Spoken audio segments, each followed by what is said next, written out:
centipede from Atari. It could change your life. Help!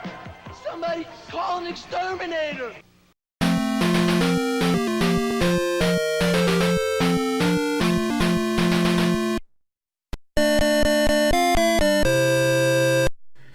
Alright, welcome back to another Twin Family video. I'm Rachel Schaefer, your host, and it's time for a more formal introduction into the 5200 TrakBall. Now, we looked at this a little bit when I unboxed the 5200 lot, but seeing as now all the parts are in, we can finally restore this thing. Now, I've seen YouTube videos where people have torn it down. I've seen YouTube videos where people have cleaned it up, but I've never seen YouTube videos where someone actually completely took this apart and replaced everything inside. And that's what we're going to attempt to do today. Now, a little bit of overview. Obviously, everybody who is Atari age or is familiar with Atari knows what a TrakBall is, and it's the roller controller. It's usually a cue ball on some rollers, some bearings, and it's more used for more precise control of arcade games. And you can see it's scratchy because obviously this thing hasn't been serviced in over 40 years. This thing came out, I believe, 82 or 83. Now, rebuilding this is pretty much going to be the same as the 5200 controller. Some similar, some not, because Atari loved to cut costs wherever they could. The keypad, and as well as these buttons, are literally the same ones that you find in the joysticks. And the fire buttons, we're going to be cleaning these up because these are plastic. The springs in here are the same ones that are in an Atari 2600 joystick. So you can find these parts on AtariRepairParts.com. And back in the day, obviously, it made servicing easier. This in here is just, oh, that scratching's starting to get to me. It's just a cue ball. So we got one of those off Amazon, as well as some oil, because we're working with bearings. So you want to oil bearings to make sure, I'm sure you're going to hear some scritching, but it's not going to be this bad, because it'll be nice and lubricated and hopefully last you another 40 years.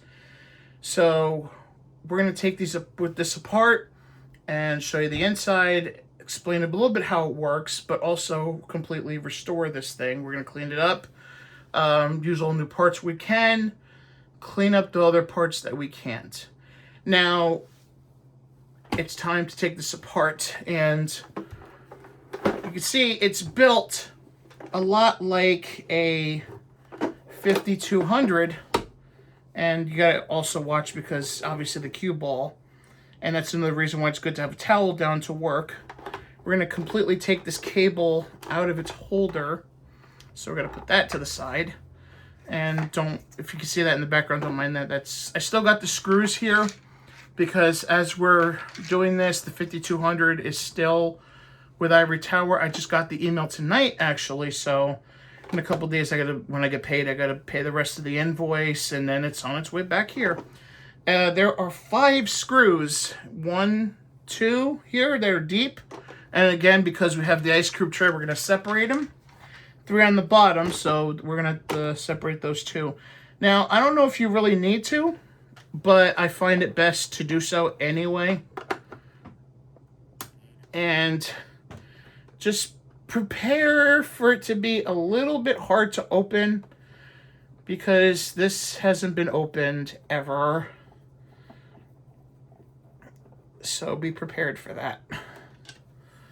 And I'm going to put it on the bottom shelf there because the top stuff is for the 5200 screws.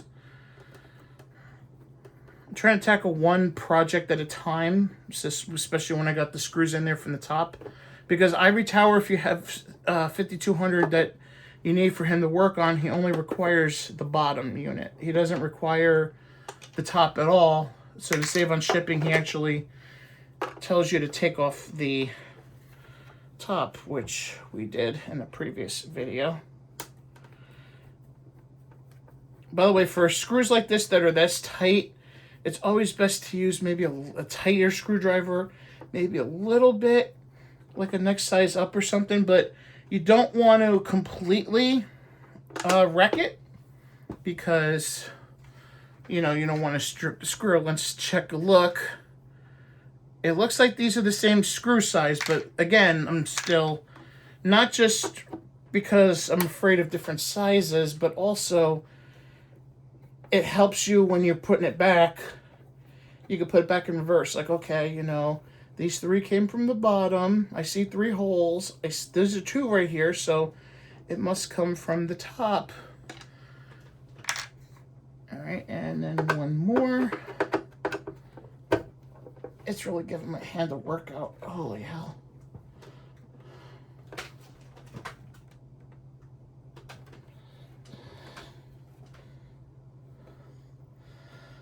Whew.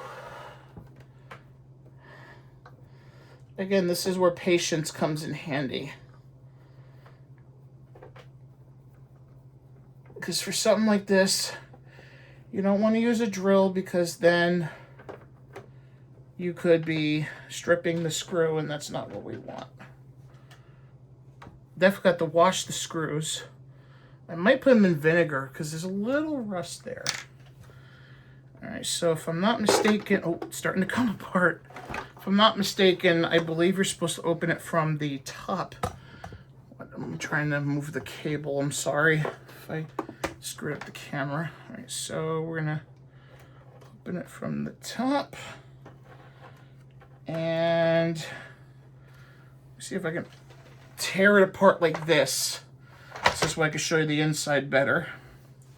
So here's the circuit board we got to work on to replace this part. I'll show you in a second. But how this works, there's a board here. And by the way, you see this is just a normal cue ball. And you can hear it. Let me ting it so you can. It's a normal ceramic cue ball.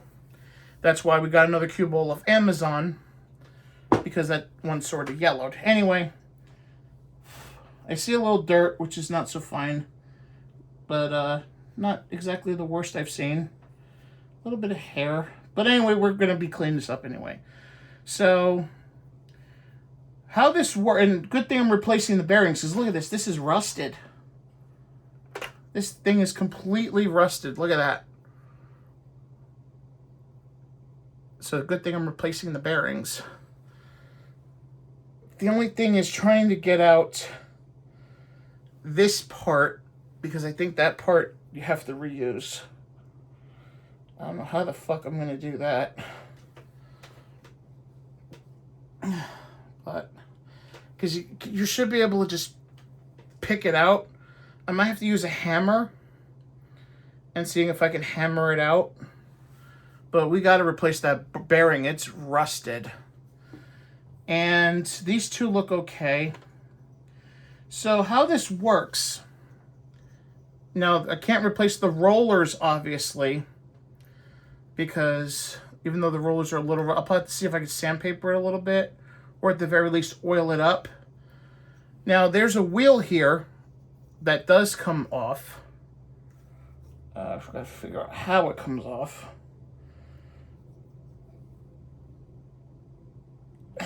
Shit, but anyway, we'll figure it out. But anyway, there's little spokes in the wheel. I know the bearing's gonna come out.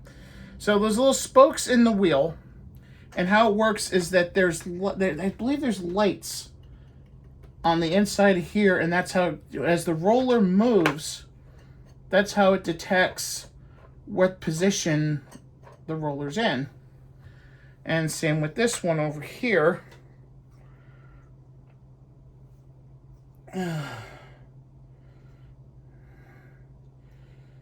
Oh boy.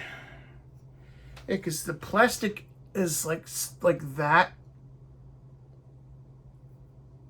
I think I gotta flick them up and then slide it out. We'll figure that out. We got time. And of course you got some bearings here. And you can see there's 5 bearings. 1 here and 2 on each of the rollers.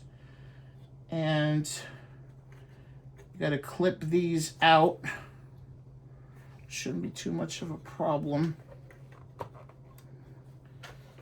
And by the way, when you do that, you gotta take it easy, because you don't want to break the plastic. This is 40-year-old hardware here.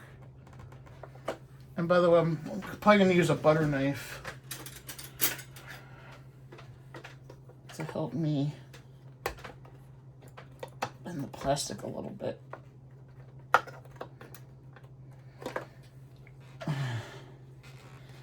This can get a little tricky. There we go, see? Got it. And look, even though that thing's right there, no breakage.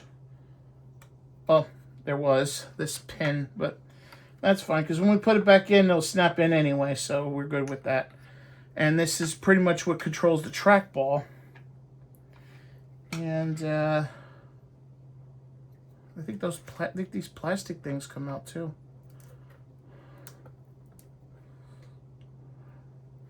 There's something underneath there. So that's probably the light. That's why I don't want to mess with it. And I'm not sure if this comes out too, but I'd rather not chance it. I just want to get everything down here so this way I can clean it. I think another pole broke. That's fine. As long as it's going to stay in place, we should be all right, because dealing with plastic this old, it's bound to happen. So now we're going to put that motherboard to the side, and we're going to focus our attention now to the TrakBall, the control panel. I'm going to loosen it up with these clips, and one just broke. Good. Great. There we go. Oh, Lord. That's what, like I said, that's what you get when you deal with older stuff. And worst come to worst, I do have super glue if I really feel the need to fix it. So that's fine. And you can see here with this board, you don't have to worry about no carbon here. And by the way, these are tack switches. Didn't even really think that these were in here, or else I would have replaced them too. But it seems like it's okay, because when I was firing, it seemed fine. But if it still acts as a problem, then I'm just gonna say the hell with it and replace the tack. Because you could replace these tack switches, because they actually sell these as well on Atari Repair Parts. And by the way, here's the actual circuit board. So no carbon here. So this is an actual circuit board, so you don't have to worry about a flex circuit. So now we have all the electronics out of here. So we can just put that to the side. Because for tonight, I'm only concerned about cleaning up the case. So this way, tomorrow I can just put everything back together. I'm going to save these pieces for now. So, until I figure out what I'm going to do. So as you can see here, by the carbon, these are your standard Atari 5200 joystick keypads. And strip. So they reused the keypad and strip, so we're going to put gold-plated contact ones in there now when we do ours. Here are the fire buttons. And as you can see, they reused the same springs from the Atari 2600 joystick. So I'm going to hold on to these for now, because you never know. But we're probably not going to be using those again.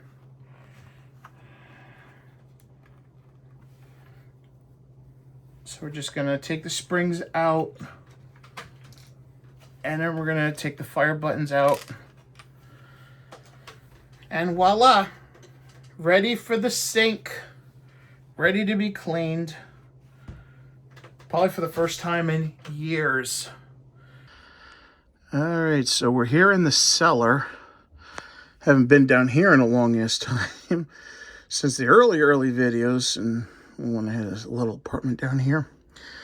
But anyway, the reason why we're down here is because this is the kit from Console 5 that'll hopefully get this friggin' shaft that I'm trying to get out of the old bearing, the rusted bearing. Well, seems it's more of like a stone now because a lot of the rust is gone, but I don't know if you can still see maybe some of the old rust is on there. Tried banging it, tried putting oil in it, nothing will work, so I'm hoping this will work. So the idea is that first, it comes in two parts. First, you take this part with the shaft here, and then you put the shaft in here of the old one, and then put this up against the vise and close the vise, tighten it up, and this shaft is supposed to go inside of this device. Then you take the old bearing out, pop the new bearing in, and then you're supposed to put this on top. Obviously, there we go. And then you're supposed to put the vise on it again to put the new bearing on. So we'll see how this works. And here we are by the vise, and I twisted it a little bit, try to get out of the light, and you see, success. You can see the old shaft is inside of this device, and we just gotta fully take her out. And I gotta do this off camera. And huzzah! Here is that fucking shaft that was giving us so much trouble. And I can't really zoom in with the stupid iPhone, but you could see in the middle of the problem, that textured area. And here's the old bearing right there. You can see how grungy and disgusting it is. So now, what we got to do to get it in the new bearing is take our shaft, put it in there, and pop this bearing in. Take this top, put it on, and put it back on the vise. All right, a little haphazardly, but I have it back on the vise, and we're just going to pretend we're Joe Pesci in Casino with the Irish guy. His head is in the vise. Gonna squeeze. I think we should hear a pop. I'm not sure.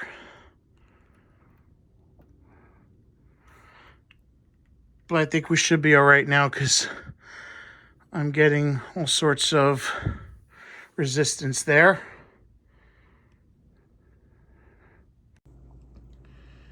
Well, I did the steps, but didn't exactly work as intended, because you see the innards got crushed because of the vise, because the shaft, it moves when I move it like this, but when I put it in the TrakBall, it doesn't even move.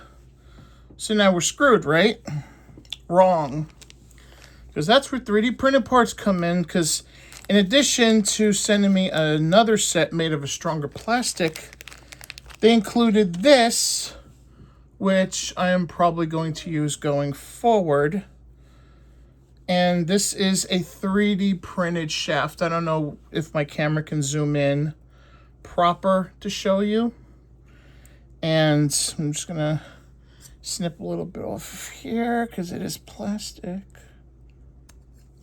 Let's try to smooth out that edge just a little bit so it can do its job and roll. So basically this is a 3D printed shaft and one side's already done. So the idea is you take your bearing and you slide it in here. And by the way, this is without having to use a vise, which is going to make it extremely good for someone that doesn't have a vise. Because let's be honest, unless you had a grandparent that was, works with their hands, the sheet metal work, all that other stuff, you're not going to have a vise in your house. So this is more geared toward people like me that kind of screw up using the vise with that. But more for the people that don't have a vise that need to replace one of these. And it comes with the ring you see me take off. And the ring goes on this side. Voila. Moving around just fine. And you're done. I wish, and I even told Console 5, I was like, I wish you fucking people told me about this sooner. Because this is a lifesaver. And now we're going to put it into the base. I got to adjust the tripod so I could show you it working. All right, so here is the base. And I had to get it at an angle so you could see it. Now, I don't want to put oil on here because it's a 3D printed part. And I don't know if oil is going to eat up the plastic. So I'd rather not. But you can see, may not see it like on camera, but it's moving. I feel it. And put our ball. Now it's moving on the ball too. And 3D prints also come in handy for other reasons too. Namely these, which are the originals. Technically, I could probably put them back on like this, even though it's only missing one of the legs that easily come off. There's a 3D print of that too, and let me try. I know I have it out here in the middle of all this. Oh, it dragged over when I. From Console 5, they also made those too. It dragged over when I friggin' dragged over the base. And I have it set to the side because I still got to do the top yet. But these are the 3D printed versions. And the only thing is that the spokes aren't closed like this one. It's open. But it should still work nonetheless. And these go here when you put them on the piston. So this way you can get the bearings on. So I'm going to try to do that in real time. I know I put the bearings, the raccoon sneezed. Bless you. And obviously the shaft is going to go up here, in here, once you put the bearings on, at least on top. So we're going to do that right now. But since this is metal, we have to add a little bit of oil, and that's where the paper, that's why I got the paper towel, because I need to add just a droplet of oil. Just a drop. To put on the piston. Just a little, lubricate it up really nicely. I'm hoping the camera gets all this, by the way, because it can't really, and a little drop. Like what the hell is his name would say, Bob Ross. Drip, drip, drip. Because you don't want too much oil. You know, you want just enough that it's going to lubricate and spin. So we're going to put the wheel on here, or attempt to. And it does break apart. I'm hoping it does just that. And it does. Here we have it like it's supposed to be. It's supposed to be further under, but that's fine. Let me do a test fit.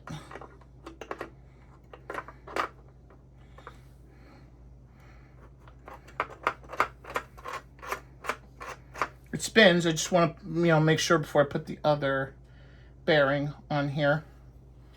And again, a little drip, drip, drip.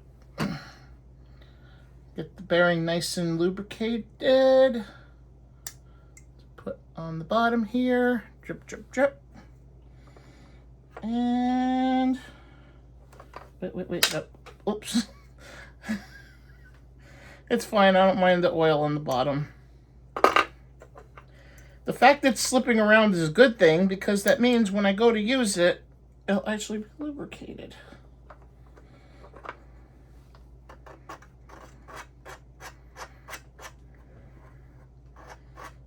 I think this is how you put it on there. It is moving. You see when the wheel's moving.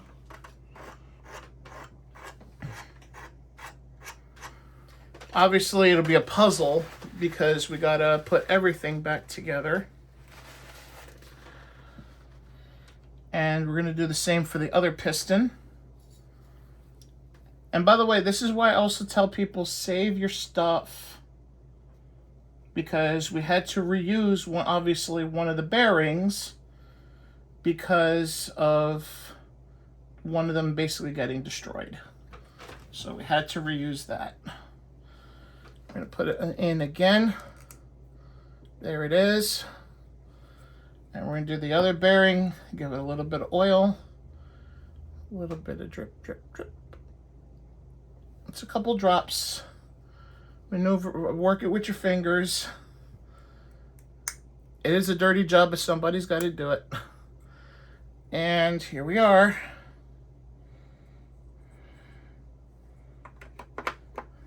There we go. Oh, that's working kind of nice. Feel that? I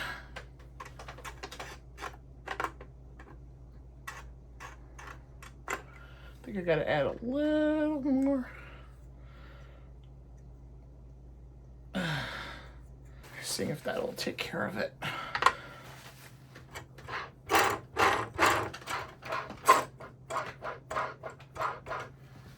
And I got it working with the right side, because see, it's spinning as it's supposed to, but the right side isn't spinning. So I don't know.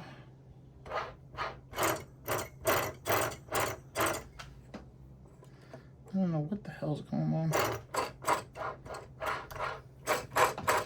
Okay, now it's spinning. It's only spinning some of the time though. And I'm chalking that up more to the 3D print.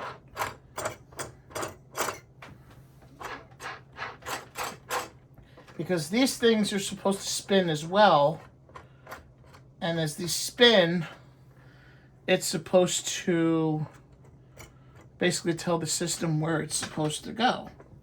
But the problem is, you can see the indent here. They're supposed to be, the roller's supposed to be there. So I know I'm putting it together right. It's just that since this is a 3D printed part,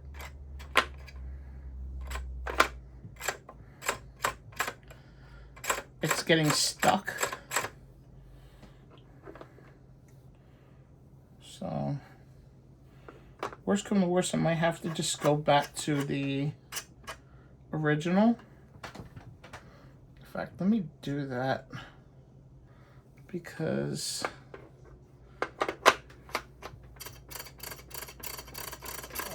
now it seems to be moving. All right, so it's more of having to adjust the plastic.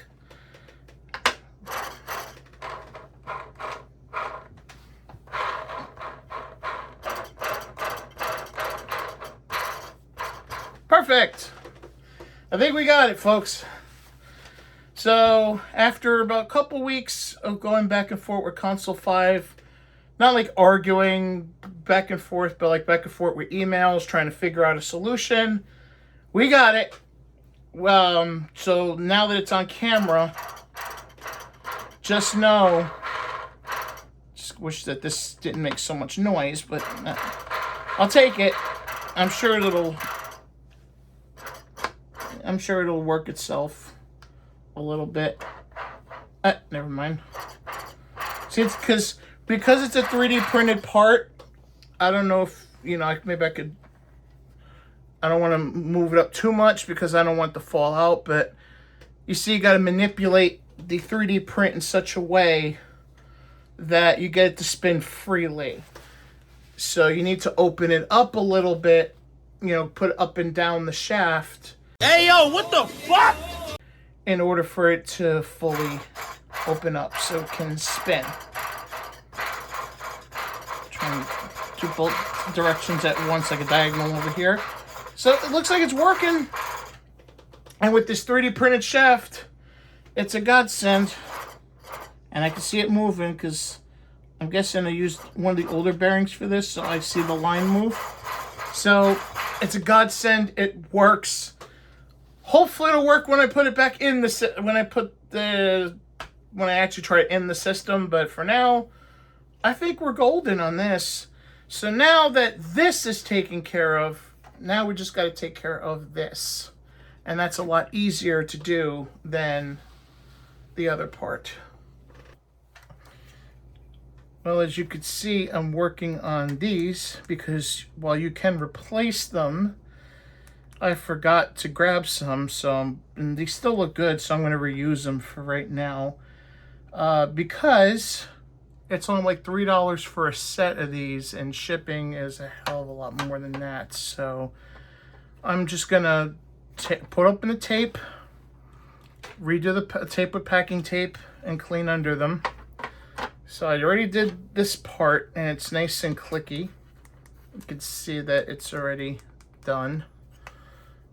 It still clicks too, but remember I had the issue where the left side here wouldn't work, but the right side would. And then left side here would work, but the right side wouldn't.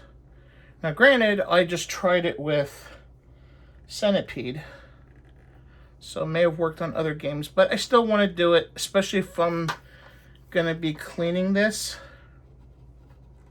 It's a pain in the butt to take open the top for the tape. I'm surprised the tape has held like this for so long. Holy shit, because you got to remember, it's over 40 years old. Because the left side came out no problem. I mean, the right side, excuse me. I'd rather use my fingernail because I don't want to use a knife and damage the board. Because I barely have any fingernails, so this is the easiest and safest solution for the board. I'm trying to keep the board flat as I can, as braced as I can, because this is a sort of thin board. There we go. It's coming out now.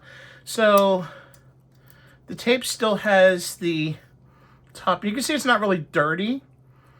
A little bit of dirt here, not so much. But that's when I take the Q-tip with the IP, and I'm doing one side at a time.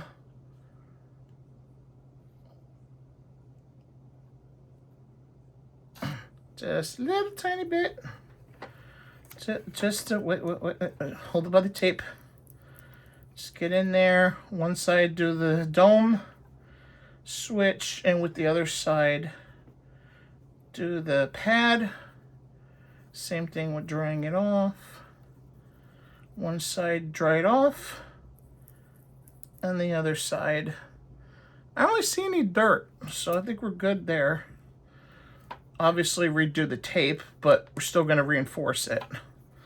Wait a minute, just give me 1 second. I'm going to try to use this leverage to get to the other side.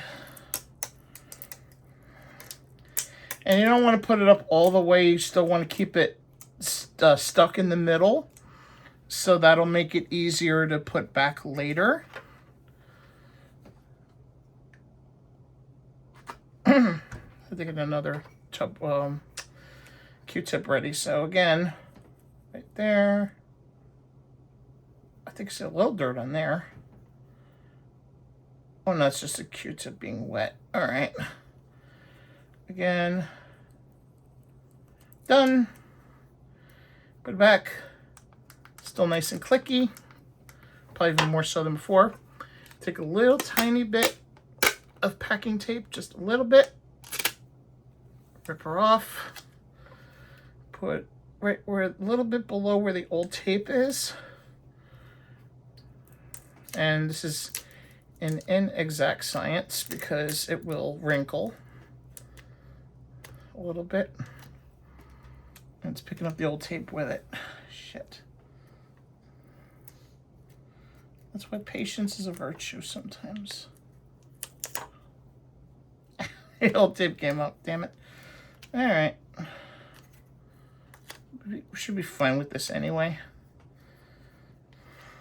Because it just needs to be able to press the springs in the middle here, so we should be alright. So, what I'm going to do is now cut the tape where the gaps are at. So this way, because those two gaps especially, that's where I think that's where the tabs go to keep it steady. Because you can't cut the board. It's impossible with scissors.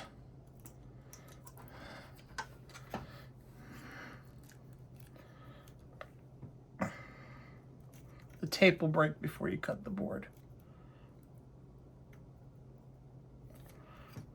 So it takes a little time to do. And there we go. Got it in the first shot this time. See, this is how the tape looks. I'm not flipping you off, I'm just showing you the tape. See, the tabs. And voila. Good as new. Probably even better than new.